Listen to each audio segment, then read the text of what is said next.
Hi everybody, it's Tatiana, and today I am doing another book review, and I will be reviewing Forever an Ex by Victoria Christopher Murray. Now, you can chalk this up to Dee Dee over at Frenchy D because I was not going to do a review for this novel. However, when I uploaded my first Top 5 Wednesday video, she fussed at me again for not doing negative reviews because I really don't like to do negative reviews, but she said I should still share what I thought about the novel. So, Forever an Ex by Victoria Christopher Murray. This is the second novel, but third installation in her X-Files series. And I have to say, I was not impressed. I am a huge Victoria Christopher Murray fan. I have said time and time again, she was one of the first authors that I read who would be considered or has been considered or dubbed a Christian fiction writer.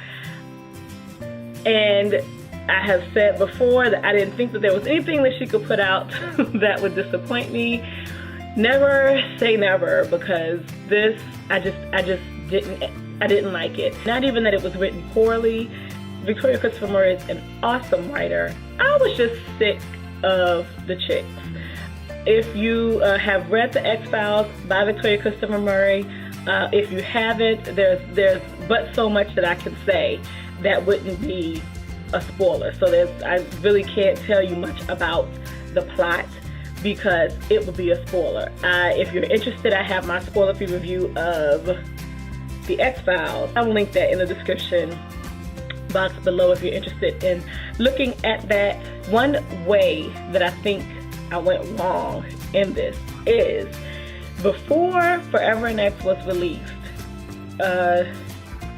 she released a novella called Merry Xmas, which was like a catch-up on what was going on in the lives of the ladies between the X-Files, which had been written a couple of years before, and before Forever an Ex came out.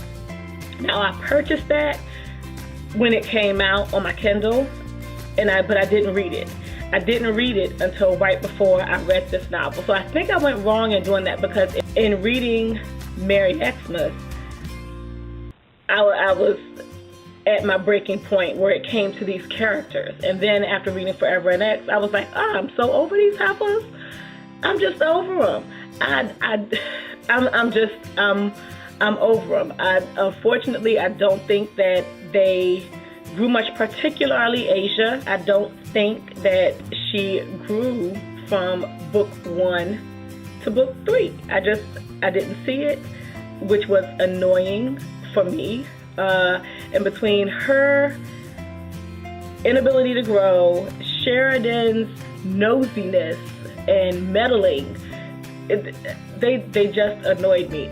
Do I think I would have felt differently if I had the 6 to 8 months, I think, between releases, if I had read Merry Xmas when I actually purchased it instead of a year or so later? Maybe. I don't know. I really don't know. But I just didn't like this. Having said that, you could read this without reading Merry Xmas. That was another thing that annoyed me because this recaps everything that took place in Merry Xmas. So again, I could have read Merry Xmas when it came out and waited 3 more years with this sitting on my bookshelf, and I would have had all of the information, and then maybe that recap would not have annoyed me. But this annoyed me.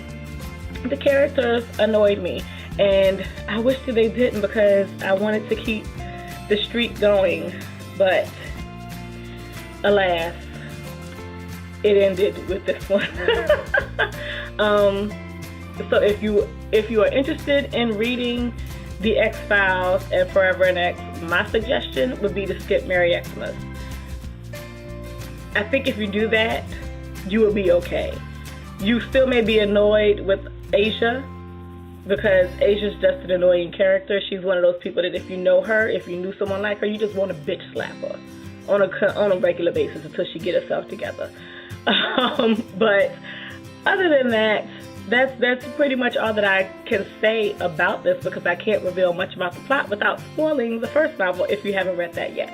So that's all that I have to say about that, and I hope you all have a good weekend whenever you see this video. Peace out.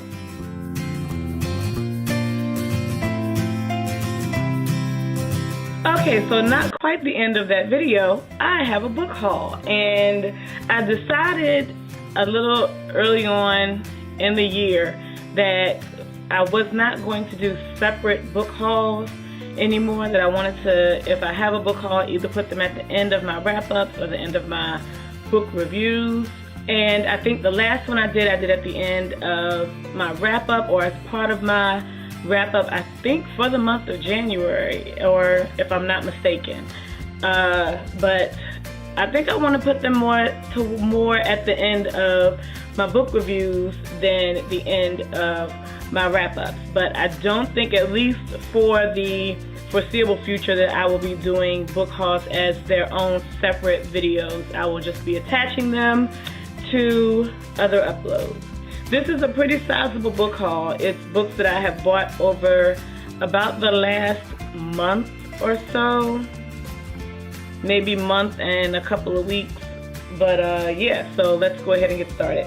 I picked up Guilty Pleasures by Laurell K. Hamilton. I have not read any of her novels, and I've heard quite a few good things about her Anita Blake series, and I was looking for another paranormal series to get into now that I have officially caught up on all of the Christine Feehan Carpathian novels.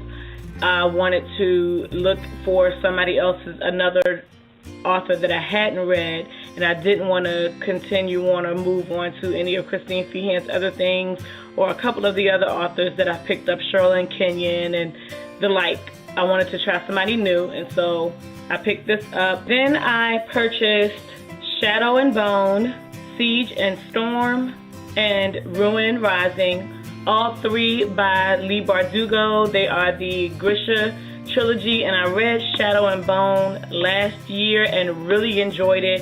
Enjoyed it to the point that I really wanted to own it, and I went ahead and picked up the other two books in the trilogy as well, which I have not read yet. So I think I'm going to marathon this trilogy and just read all three back to back. There's another series that I want to do just like this, which is the Immortal Rules series. So, but I'm gonna go ahead and start with this because Shadow and Bone was on sale at Amazon, and then, believe it or not, these are some pretty doggone good looking scratch and dent copies from Book Outlet. So I was very pleased when I got both of these books. I was kind of concerned that maybe the paperback, which is Siege and Storm, would be a little more damaged, but it is in very good condition, and so is Ruin and Rising. So if you have ever thought about ordering from Book Outlet, but you haven't done so yet and you're concerned about the scratch and dent, these are two scratch and dent copies of these books. And these aren't the only two scratch and dents that I've ever bought from Book Outlet. I've bought other scratch and dent copies, but I just wanted to say that because I was really, really surprised at how good a condition that they're in. Then I got Mistress of Rome by Kate Quinn. I didn't even know who the author of this was. I've just heard this title, and I really hope this is the right one. Kayla, if you are watching, or Estelle, let me know if this is the right one. If it wasn't, or if it isn't, no harm, no foul. I think I paid $3 for the book, so I can't complain. But I think this is the one that they were talking about some point last year, and how good it was, how much they enjoyed it. I think this was one of Kayla's most recommended reads. I guess I should have researched that before I made this video, just to double check, but I didn't. Oops. This is also a scratch and dent copy from Book Outlet, and this does have a couple of dents in the book. I don't even know if you can see that on the camera, but there are a few dents in the book, but overall it's still in pretty doggone good condition, and it's got the sticker from whatever store it was in before it got to Book Outlet. Then I got Purple Hibiscus by Chimamanda Ngozi Adichie. This will be my first read by this author, and if you don't know who she is, that means you are not subscribed to Frenchie D or Token in America. They have absolutely nothing but great things to say about this author, and I mean, so I've been wanting to pick something up of hers, and so I got this. So I'm looking forward to reading this. This may be the first book that I read out of this book haul. I also got Seed to Harvest by Octavia Butler, and this is a bind up of her Pattern Master series, which includes Wild Seed, Mind of My Mind, Clay's Arc, and Pattern Master. This is just like if you have Lilith's Brood, which is a bind up of Dawn, Adulthood, Rights, and Imago. It's the same kind of thing. And so I actually already own Wild Seed, but it was cheaper to get the bind up than it was to buy the other 3 books. Yeah. So I just bought the bind up anyway. And actually, this is my second copy. The first copy that I got from Amazon was mailed with the bottom of the front cover bent. So I sent that sucker back. I was so pissed. Thankfully, when they sent it back, they sent me a copy that was not damaged. So if you get a damaged book from an online bookseller, send it back and get them to send you another copy. Don't settle for a messed up book. Then I also got Parable of the Sower and Parable of the Talents. I've already read Parable of the Sower. I read it as an audiobook, and honestly, it was one of my most favorite audiobook experiences at the time when I got it, but I want to read it again because it's been a couple of years, and Denise over at Denise D. Cooper in the month of October is doing an Octavia Butler month, and so I will probably reread this in the month of October and then move on to Parable of the Talents. That is the end of that book haul, and I hope you all have a good weekend, whenever you see this video. Peace out.